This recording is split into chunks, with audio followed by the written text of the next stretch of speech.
Now, East Africa has been fighting a huge invasion of locusts in recent weeks. Experts now say that this situation could get even worse, with a second wave of the insects due within weeks. Here's the UN. The first generation of locusts is now breeding. They have laid their eggs. They will be hatching into nymphs and hoppers. So this is the time that we need to harness or to control them.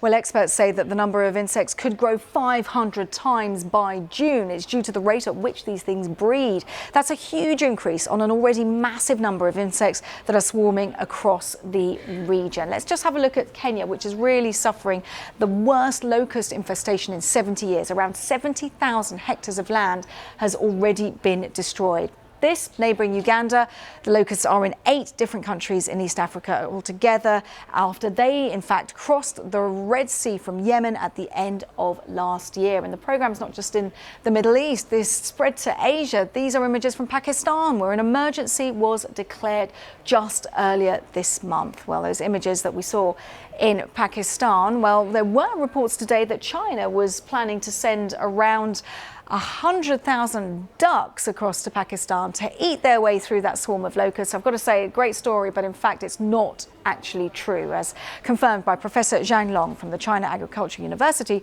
who was quoted in the original reports. The threat to East Africa, though, remains very, very strong. Let's speak to Sean Granville-Ross. He's from the Mercy Corps, a non-governmental humanitarian organisation in Kenya. Sean, just tell us about how bad it is in Kenya. Yeah, so good day. Hello, everybody. In Kenya, it really is quite bad. I think the biggest issue right now is that these locust infestations are really in those arid lands of northern Kenya, where we already have huge numbers of population who are already in a vulnerable situation in terms of their food security. So, the real issue now is what happens post sort of the infestation, and how do we sort of think about ensuring the food security of many people living in the arid lands of northern Kenya. Is there any way, Sean, to counter these locusts? Because, of course, we saw that story about the ducks. That's not essentially a true story, but is there any way to kind of stop them from swelling to such huge numbers? Yeah, no, I mean, I don't know whether there's really the opportunity to stop the situation right now. And really the task at hand is, how do we work in partnership with the government and other organizations, including the UN, to really think about providing support and assistance to these communities so that they can build back, find ways to ensure their food security and prepare for the next agricultural season.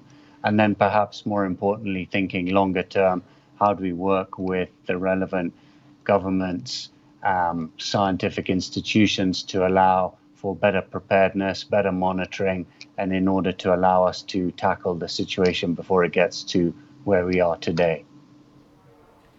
Sean Granville-Ross, thanks so much for sharing your expertise there from the Mercy Corps.